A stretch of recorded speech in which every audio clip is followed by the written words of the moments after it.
नमस्कार। मैं आपसे मुखातिब हूँ डॉक्टर दिनेश कुमार शुक्ल, सह आचार्य संस्कृत, राजकीय स्नातकोत्तर महाविद्यालय, बूंदी, राजस्थान।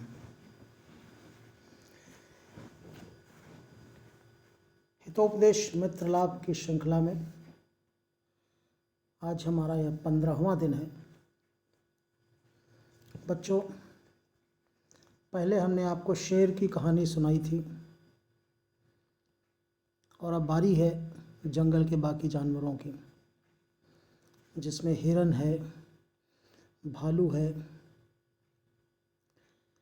शृगाल है, बिलाव है, गीद है, कबूतर हैं और लगभग जंगल के सभी जानवर। बड़ा सहज होता है जानवरों के साथ मनुष्य की कहानी को आत्मसात करना। मनुष्यों की कहानियाँ मनुष्यों के परिप्रेक्ष्य में, मनुष्यों के संदर्भ में कही जाएं तो इतना आकर्षित नहीं करती जितना ये मनुष्यों की कहानियाँ पशु पक्षियों के संदर्भ में कही जाएं, विशेषकर बच्चों को। और बच्चों से अभिप्राय है बाल बुद्धि से। आप लोग भी बीए प्रथम वर्ष के विद्यार्थी हैं। हायर एजुकेशन में, उच्च शिक्षा में आपका पहला साल है। उच्च शिक्षा में अभी आप बच्चे ही हैं। शायद यही सोचकर हमारे कोर्स निर्माताओं ने, पाठ्यक्रम निर्माताओं ने ये शेर की कहानियाँ, ये पंचतंत्र हितोपदेश की कहानियाँ आपके सिलेबस में प्रिस्क्राइब्ड की हैं। बच्चों, कहानियाँ महत्वपूर्ण नहीं हैं, महत्वपूर्ण है वो भाव,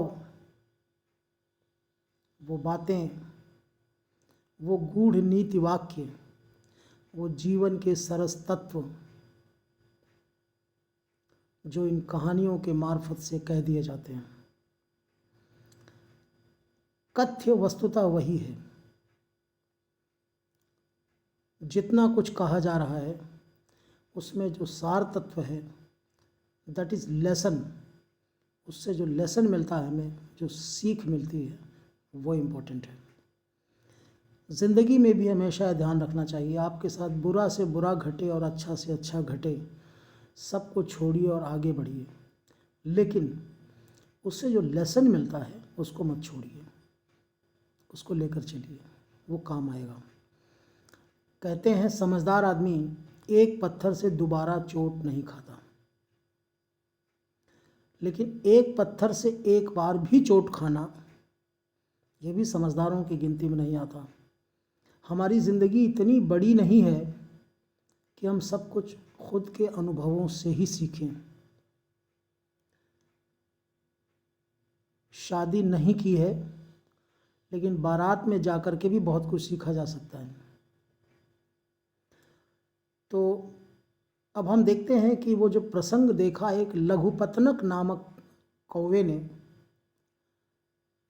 उसने वो जो प्रसंग देखा कि चित्रग्रीव नामक कबूतर अपने पूरे दल बल के सहित जाल में फंसा और वो सारा वृत्तांत देख रहा था। उस जाल को लेकर के एक साथ सब उड़े और एक हिरण्यक नामक चूहे के पास गए और जहाँ उसने पहले अपने सभी साथियों के जाल काटने का आग्रह किया और बाद में खुद के, और वो सारे के सारे मुक्त हो गए। उसने एक बहुत बड़ी शिक्षा ली, एक बहुत बड़ा लेसन लिया कि यानि कानि च मित्राणि कर्तव्यानि शतानि च पश्य मूषिक मित्रेण कपोताह मुक्त बंधना। जैसे तैसे भी जिस किसी को भी लेकर व्यक्ति को सैकड़ों मित्र बनाने चाहिए। पता नहीं कब, कहाँ, कौन, किस वक्त काम आ जाए। देख लीजिए, एक चूहे की मित्रता से सारे कबूतर आज बंधन से मुक्त हुए। इन सब बातों को देख करके वो कौवा बड़ा उत्साहित होता है और वो उस चूहे से खुद भी, स्वयं भी मित्रता करना चाहता है। आज 15वें दिन में हम इसी कथ्य की, इसी तथ्य की, इसी टेक्स्ट की चर्चा करेंगे। तो आप देखिए, आज हमारे पास टेक्स्ट ज़्यादा है तो बहुत ध्यान से आपको सुनना पड़ेगा। मैंने टेक्स्ट आपके सामने रखा हुआ है, इसीलिए मैं खुद भी आपके सामने हूँ और टेक्स्ट भी आपके सामने है। कक्षाओं में सिर्फ मैं आपके सामने होता हूँ और टेक्स्ट आपको खुद लेकर आना पड़ता है। कभी आप नहीं लाते और कभी हमसे छूट जाता है, और जब दोनों ले आते हैं तो कोई छुट्टी हो जाती है। लेकिन यहाँ पर आप भी हैं, हम भी हैं, टेक्स्ट भी है। तो देखें बच्चों, इस टेक्स्ट को देखें और मेरे साथ इसको पढ़ते चलें। अथ लघुपतनक नामा काकः सर्ववृत्तांतदर्शी साश्चर्यम इदमाह अहो हिरण्यक श्लाघ्यो असि। अथ लघुपतनक नामा काकः, लघुपतनक नामक कौवा। नाम भी बड़े रिलायबल से, बड़े रीजनेबल से रखते हैं। लघुपतनक जो छोटी सी उड़ान लेता है, थोड़ा सा उड़ करके बैठ जाता है, गिर जाता है, या जिसका पत्तन या बंदरगाह बहुत छोटा है, जो बहुत छोटी फ्लाइट लेता है। कौवा बहुत लंबी फ्लाइट नहीं ले पाता, उसी के अकॉर्डिंग नाम रखे गए। अत लघुपतनक नामा काका सर्ववृत्तांतदर्शी, सभी वृत्तांतों को देखने वाला, यानी जिसने सारी कहानी को अपनी आँखों से देखा था। सा आश्चर्यम इदम आह, बेहद आश्चर्य के साथ ये कहता है। अहो हिरण्यकः श्लाघ्यो असि, अहो हिरण्यक तुम सराहनीय हो, एप्रिशिएबल हो। तो अहम अपि त्वया सह मैत्रीम इच्छामि, तो मैं भी तुम्हारे साथ मैत्री करने का, मित्रता करने का इच्छुक हूँ, इच्छा करता हूँ। अतो माम मैत्रेयानुग्रहीतुम अर्हसि, अतः आप मुझे भी अपनी मित्रता से अनुग्रहित करें। एतत् श्रुत्वा हिरण्यको अपि विवराभ्यंतरात् आह, इतना सुनकर हिरण्यक भी विवराभ्यंतरात् आह, विवर यानी बिल के भीतर से ही बोला। कस्त्वम, कह तुम कौन हो। सब्रूते लघुपतनक नामा वायसो अहम, मैं लघुपतनक नामक कौवा हूँ। हिरण्यको विहस्य आह का त्वया सह मम मैत्री, हिरण्यक वह चूहा हल्का सा मुस्कुरा कर कहता है कि तुम्हारे साथ मेरी कौन सी मित्रता, तुमसे मेरी कौन सी मित्रता हो सकती है। यतः, क्योंकि नीति का वचन है, यद्येन युज्यते लोके बुधस्तस्तेन योजयेत, इस संसार में जो जिससे जुड़ता है बुद्धिमान व्यक्ति उसको उसी से जोड़ता है। अहम अन्नम भवान भोक्ता, मैं अन्न हूँ आप मेरे उपभोक्ता। कथम प्रीतिर भविष्यति, हमारा आपका प्रेम कैसे हो सकता है। अर्थात जो इस संसार में जिससे जुड़ा करता है, जो जिससे जुड़ सकता है, जिससे जिसका जुड़ना संभव होता है, समझदार आदमी उसको उसी से जोड़ता है। हर कोई हर किसी से, हर वस्तु से नहीं जुड़ सकती। तो इसके विपरीत यानी अन्यथा प्रयास करना बुद्धिमानी नहीं है। मैं आपका अन्न हूँ, I am a part of your food chain, जीवो जीवस्य भोजनम, मैं आपकी भोजन श्रृंखला का एक छोटा सा हिस्सा हूँ। तो मेरे आपके बीच भला प्रीति कैसे हो सकती है। उपभोक्ता और उपभोग वस्तु के मध्य मित्रता भला कैसे संभव है। अपरम च, आगे एक और श्लोक कहता है, भक्ष्य भक्षकयोः प्रीतिर विपत्तेरेव कारणम, भक्ष्य और भक्षक का जो प्रेम है वो विपत्ति का ही कारण बनता है। श्रृगालात् पाशबद्धो वसौ मृगः काकेन रक्षितः, श्रृगाल के द्वारा पाश में बंधवाया गया यह मृग कौवे के द्वारा बचा लिया गया। अर्थात वो एक कहानी की ओर इशारा करता है जहाँ सियार ने किसी मृग को बंधवा दिया था लेकिन कौवे ने बचा लिया। वायसो अब्रवीत कथम एतत्, कौवा बोला कि ये कैसे हुआ। हिरण्य कहा कथयति, मृग श्रृगाल कथा। अब मृग और श्रृगाल यानी हिरण्य और सियार की कथा सुने। अस्ति मगध देशे चंपकवती नाम अरण्यानी, मगध देश में चंपकवती नाम की अरण्यानी है यानी छोटा वन है। तस्याम चिरान महता स्नेहेन मृग काकौ निवसतः, तस्याम अर्थात उस अरण्यानी में, उस छोटी से वन में, चिरान लंबे समय से, महता स्नेहेन बहुत अधिक स्नेह के सहित, मृग काकौ निवसतः मृग और काक, हिरन और कौवा रहा करते थे। सच मृगः स्वेच्छया भ्रामयन्, सच मृगः स्वेच्छया भ्राम्यन् हृष्टपुष्टांगः केनचित् श्रृगालेन अवलोकितः, वह मृग स्वेच्छा भ्रमण करने के कारण हृष्ट पुष्ट अंग वाला था, यानी स्वस्थ था, खूब सुंदर था। केनचित श्रृगालेन अवलोकिता, वो किसी सिगाल, श्रृगाल यानी सियार के द्वारा देखा गया। श्रृगाल का अपभ्रंश ही है सियार। तम दृष्ट्वा श्रृगालो अचिंतयत, उसको देखकर श्रृगाल ने विचार किया, आह कथम एतन मांसम सुललितम भक्ष्यामि, ओहो मैं इसके सुंदर स्वादिष्ट मांस का भक्षण कैसे करूँगा। भवतु विश्वासम तावत उत्पादयामि, चलो कोई बात नहीं, मैं इसका विश्वास उत्पन्न करता हूँ। इत्यालोच्य, ऐसा विचार करके कहता है कि मैं इसका पहले विश्वास अर्जित करता हूँ। इत्यालोच्य उपसृत्य अब्रवीत, ऐसा विचार करके समीप जाकर, उपसृत्य समीप जाकर अब्रवीत बोला, मित्र कुशलम ते, मित्र तुम ठीक तो हो, तुम्हारी कुशल है। मृगेणोक्तम कस्त्वम, मृग ने कहा कौन हो भाई, न जान न पहचान, आए हाल चाल पूछने। सब्रूते क्षुद्र बुद्धि नामा जम्बुको अहम, वो कहता है मैं क्षुद्र बुद्धि नाम का जम्बूक यानी श्रृगाल हूँ, सियार हूँ। अब देख लीजिए नाम कितने रीजनल तरीके से, कितने रीजनेबल तरीके से, कितने लॉजिकल तरीके से रखते हैं। ये सियार है और इसका नाम रखा है कवि ने क्षुद्र बुद्धि। क्षुद्र बुद्धि अर्थात नीच बुद्धि वाला। अत्र अरण्ये बंधुहता बंधुहीनो मृतवन निवसामि, इस जंगल में मैं बंधु बांधवों से हीन होकर, यानी कोई नहीं है मेरा, मैं मृत के समान निवास करता हूँ। इदानीम त्वाम मित्रम आसाद्य पुनः सबंधुर जीवलोके प्रविष्टोस्मि। इदानीम त्वाम मित्रम आसाद्य, इस समय तुम जैसे मित्र को पाकर पुनः सबंधु जीवलोके, पुनः मैं फिर से सबंधु हो गया हूँ, यानी बंधु वाला हो गया हूँ। मेरे भी कोई भाई बंदे हैं, इस प्रकार से इस जीवलोक में मैं प्रविष्ट हुआ हूँ, भाई बंदों वाले जीवलोक में प्रविष्ट हुआ हूँ, मेरे भी भाई बंदे हो गए। अधुना तवानुचरण मया सर्वथा भवितव्यम, अब मुझे निरंतर तुम्हारा अनुचर बनना चाहिए, तुम्हारे साथ साथ चलना चाहिए, यानी मैं तुम्हारे साथ साथ ही रहना चाहता हूँ। मृगेणोक्तम एवमस्तु, मृग कहता है ठीक है ऐसा ही हो। मृग बहुत सीधा सा जीव होता है, उसकी आँखें देखें, उसका चेहरा देखें, बहुत मासूम जीव होता है। और ऐसे मासूम और सीधे साधे लोग ही ठगे जाते हैं संसार में। गधे ने किसी का कुछ नहीं बिगाड़ा, लेकिन बेचारा गधा मूर्ख का पर्याय बन गया, सिर्फ इसलिए कि वो रात दिन भार का वहन करता है, कोई शिकायत नहीं करता, शीत उष्ण और वर्षा को सहन करता है, कभी कोई डिमांड नहीं करता। उसके इतने ज़्यादा सीधेपन ने उसके नाम को मूर्खता का पर्याय बना दिया। ततः पश्चात अस्तंगते सवितरी भगवती, उसके पश्चात भगवती सवितरी, भगवान सविता के अस्तंगते, अस्त हो जाने पर, मरीचि मालिनी भगवान सूर्य देवता का जो है नाम है।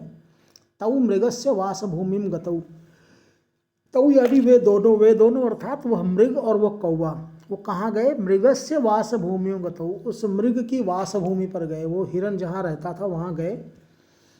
चंपक वृक्ष शाखायाम सुबुद्धि नामा काको मृगस्य चिरमित्रम निवसति, चंपक वृक्ष की शाखा में सुबुद्धि नाम का कौवा, जो उस मृग का चिरमित्र था, वो निवास करता था।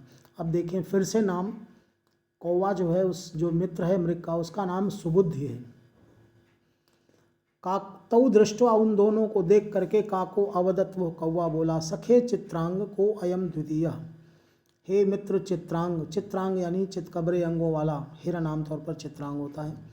को अयम द्वितीय, ये दूसरा कौन है? मृगो ब्रूते जम्बुको अयम, यह सियार है।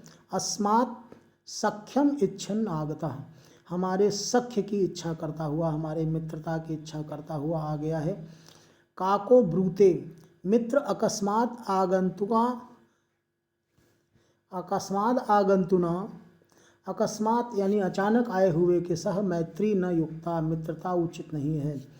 तन्न भद्रम आचरितम, तो आपने ये ठीक नहीं किया। तथा चोक्तम, कहा भी गया है। अज्ञात कुलशीलस्य वासो देयो न कस्यचित, मार्जारस्य ही दोषेण हतो गृधो जरद्गवः। अज्ञात कुलशील वाले, जिनका कुल और खानदान या परिवार अज्ञात हो और जिनका शील अर्थात चरित्र अज्ञात हो, ऐसे लोगों को वास नहीं देना चाहिए, निवास करने, अपने पास ठहरने नहीं देना चाहिए।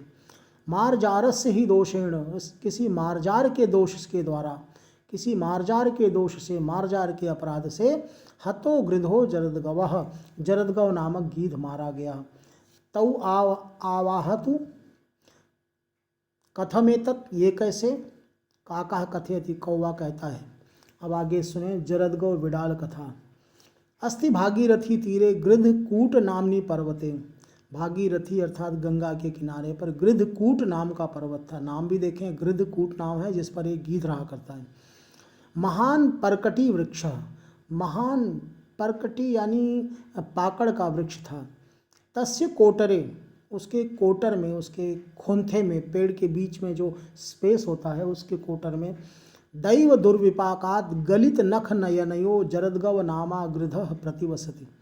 दैव के दुर्विपाक से यानी दुर्भाग्य से, गलित नख नयनयो, नख और नयन से गलित, जिसके नख और नयन क्षीण हो गए थे, कमज़ोर हो गए थे।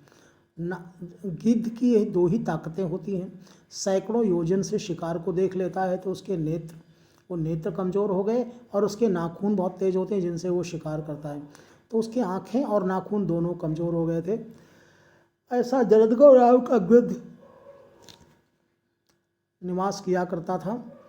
अथ कृपया तज्जीवनाय, तो इस प्रकार से कृपा करके उसके जीवन के लिए, उसके जीने के लिए, तद वृक्षवासिनः पक्षिणः, उस वृक्ष पर रहने वाले पक्षियों ने, स्वाहारात किंचित उद्धृत्य, अपने आहार से थोड़ा सा निकाल कर, तस्मै ददति, उसको दिया करते थे। तेन असौ जीवति, और वो उनके द्वारा जीवित रहता था। सब पक्षी अपने अपने हिस्से से थोड़ा थोड़ा निकाल कर उसको दे दिया करते थे और उससे वो जीवित रहता था।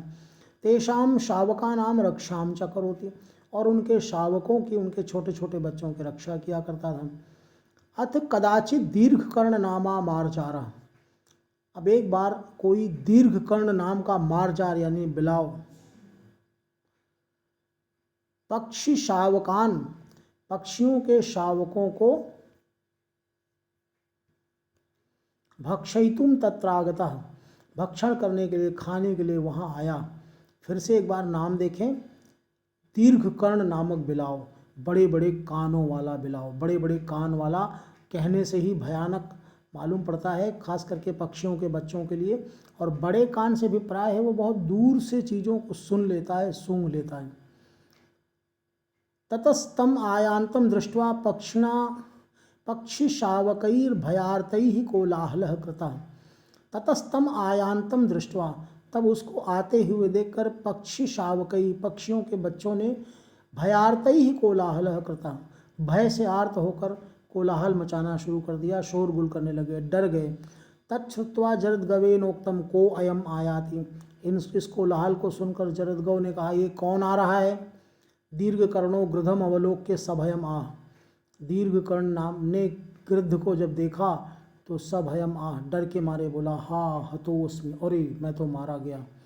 यतो अयम माम व्यापादयिष्यति, अरे ये तो मुझे मार देगा। अथवा फिर वो विचार करता है, तावत भयस्य भेदतव्यम यावत भयम अनागतम।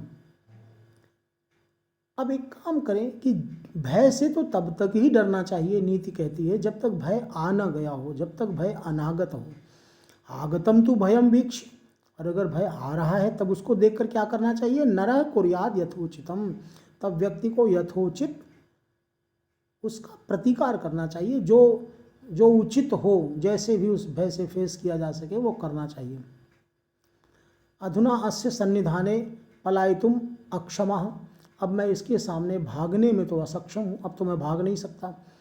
तद यथा भवितव्यम तद भवतु, तो ठीक है, जो हुआ करे हुआ करे, जो होता हो हुआ करे, कहते हैं ना, जो होगा देखा जाएगा। तावत विश्वासम उत्पाद्य अस्य समीपम उपगच्छामि, चलो मैं पहले इसका विश्वास प्राप्त करता हूँ और इसके समीप जाता हूँ। इत्य आलोच्य अपसृत्य अब्रवीत, ऐसा विचार करके अपसृत्य पास में जाकर अब्रवीत बोला, आर्य त्वाम अभिवंदे, आर्य मैं तुम्हें प्रणाम करता हूँ। गृधो अवदत् कस्त्वम, गीध ने कहा तुम कौन हो। सो अवदत् मार्जारो अहम, मैं मार्जार हूँ, मैं बिलाव हूँ। गृधो ब्रुते दूरम अप्सर, दूर हट। नो चेद हंतव्योऽसि मया, नहीं तो मेरे द्वारा मारा जाएगा। मार्जारो अवदत् श्रूयताम तावद अस्मद् वचनम, एक बार आप हमारी बात सुन लें। तदो यद्यहम वध्यस तदा हंतव्यः, उसके बाद अगर आपको लगता है कि मैं मारे जाने के योग्य हूँ तो आप मुझे मार दीजिएगा। यतः, क्योंकि नीतिक ने कहा है, नीति शास्त्रों में कहा गया है, जाति मात्रेण किम कश्चित हन्यते पूज्यते क्वचित, क्या कोई जाति मात्र से कोई मारा जाता है, हन्यते या क्वचित पूज्यते, या कोई पूजा के योग्य होता है। क्या जाति मात्र से किसी को मार देना चाहिए या किसी की पूजा करनी चाहिए।